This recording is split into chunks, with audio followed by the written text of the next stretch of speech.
안녕하세요. 혹시 달리기 좋아하시나요? 그렇다면 오늘 이 이야기 좀 주목해 보셔야 할 것 같아요.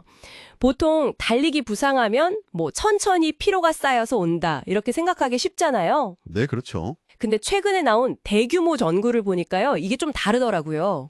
전 세계 5천 명 넘는 러너들을 대상으로 했는데 부상이 오히려 단 한 번, 딱 한 번 무리한 훈련에서 갑자기 오는 경우가 훨씬 많다는 거예요.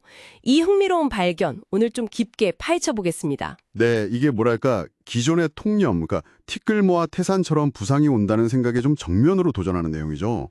특히 우리가 얼마나 쉽게 단 한 번의 훈련에서 위험 수위를 넘어설 수 있는지 그걸 구체적인 수치로 보여줘서 더 인상적이에요. 이게 또 영국 스포츠 의학 저널에 실린 거라 신뢰도도 높고요. 네, 가장 좀 놀라운, 아니 충격적인 부분은 부상이 그렇게 서서히 오는 게 아니라 한 번의 실수, 딱 한 번으로 올 수 있다는 점인데요. 그 오르우스 대학의 라스무스 닐센 교수 연구팀이 지적한 건데 많은 부상이 특정 한 번의 훈련에서 거리를 너무 늘린 탓이라고 봤어요. 맞습니다. 물론 피로가 쌓이는 것도 문제겠지만 결정타는 의외로 한순간에 온다는 거네요. 정확해요. 그 연구 데이터를 보면 되게 흥미로운 기준선이 하나 보이는데요. 최근 한 달, 그러니까 30일간 가장 길었던 본인의 달리기 거리 있잖아요. 네네. 그거보다 딱 한 번의 훈련에서 거리를 10%만 초과해도 그때부터 부상 위험이 눈에 띄게 증가하기 시작한다는 거예요. 와, 10%요? 생각보다 문턱이 훨씬 낮은데요? 네, 그렇죠. 그 수치들이 정말 놀랍더라고요. 10% 초과해서 30% 이하 이 정도로 늘렸을 때 부상 위험이 64% 증가하고 네, 64%요. 그리고 30% 초과해서 100% 이하 그러니까 평소 뛰던 최대 거리의 한 2배 미만까지 늘리면 52% 증가. 근데 만약에 100%를 초과해서 그러니까 평소 가장 길었던 거리의 2배 이상을 한 번에 확 뛰어버리면 이때는 부상 위험이 무려 128%까지 치솟는다는 결과예요. 와, 128%면 정말 엄청난 수치죠. 근데 여기서 또 주목할 점은 심지어 1%에서 10% 사이 아주 약간만 늘리는 그 구간에서도 부상 위험이 상승하는 경향이 보였다는 겁니다. 아, 정말요? 조금만 늘려도요? 네, 이게 뭘 의미하냐면 우리가 흔히 듣는 규칙 있잖아요. 주간 총 훈련량을 10% 이상 늘리지 마라. 네, 그 10% 룰이요. 네, 근데 이 연구는 그 주간 총량 규칙이 단일 훈련 세션의 위험성을 제대로 반영하지 못할 수도 있다는 걸 보여주는 거죠. 그러니까 일주일 전체 평균은 괜찮아 보여도 특정 하루에 단 한 번 무리한 게 훨씬 더 위험할 수 있다. 이런 강력한 증거가 되는 겁니다. 아하, 그렇군요. 그래서 연구진이 아주 단호하게 권고를 하더라고요.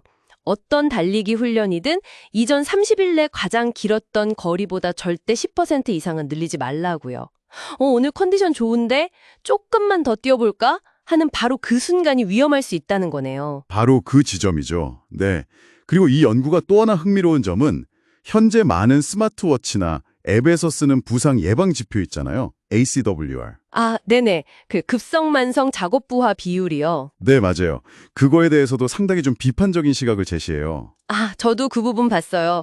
닐센 교수가 이 ACWR 지표가 러닝 부상 예방에는 과다적 근거가 아주 취약하다고 강하게 지적했죠. 네, 그렇습니다. 이게 원래 팀 스포츠 용으로 개발됐고 그것도 고작 28명 대상 연구에 기반하고 있고 심지어 데이터 조작 의혹까지 제기됐다고 하니까 좀 신뢰성에 의문이 들 수밖에 없겠더라고요. 맞아요. 그 ACWR이라는 게 보통 최근 일주일 훈련량이랑 지난 4주 평균 훈련량을 비교하는 방식이거든요. 네. 근데 이 방식 자체가 이번 연구에서 강조된 단일 훈련에서의 급격한 거리 증가, 위험을 놓칠 수가 있다는 분석이에요. 오히려 그 ACWR 지침을 따른다고 하다가 특정 날에 갑자기 확 무리하게 될 가능성마저 있다는 거죠. 그러니까 알고리즘만 너무 믿고 달리다가는 오히려 함정에 빠질 수 있다. 이런 경고인 셈입니다. 아유, 이게 참 기술의 맹점 같은 거군요. 그래도 다행인 건 연구팀이 이런 문제를 해결하려고 지난 8년간 새로운 알고리즘을 개발했고 이걸 또 무료로 공개할 예정이라고 하니 정말 기대가 됩니다. 네, 저도 그 소식 듣고 반가웠습니다. 이게 마치 신호등처럼 실시간으로 부상 위험도를 보여주는 방식이라고 해요.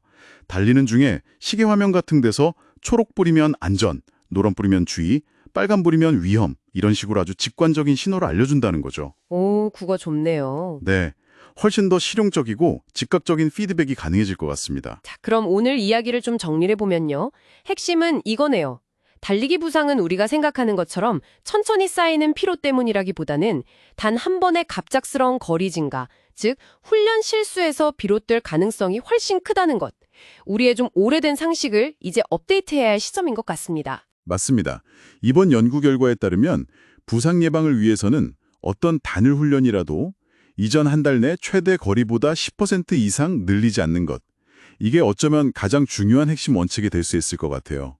그리고 동시에 현재 널리 쓰이는 ACWR 같은 기술의 한계를 인지하는 것도 중요하겠죠. 네, 그렇죠. 여기서 근데 한 가지 더 깊이 생각해 볼 만한 질문이 떠오르는데요. 어떤 질문인가요? 이런 최신 연구 결과가 실제 스마트 기기나 아니면 우리가 보는 훈련 가이드라인에 반영되기까지는 분명히 시간이 좀 걸릴 거잖아요. 아, 네, 그렇죠. 그 공백기 동안 우리는 현재 사용 중인 기술의 조언, 예를 들면 그 ACWR 같은 지표를 어느 정도까지 신뢰해야 할까요? 그리고 그 기술적인 조언을 넘어서서 달리는 매 순간 여러분의 몸이 보내는 그 미묘하지만 중요한 신호들 있잖아요. 그 신호들에 더 집중하고 귀 기울일 수 있는 여러분만의 방법은 무엇일지 한번 고민해 보시는 건 어떨까 싶습니다.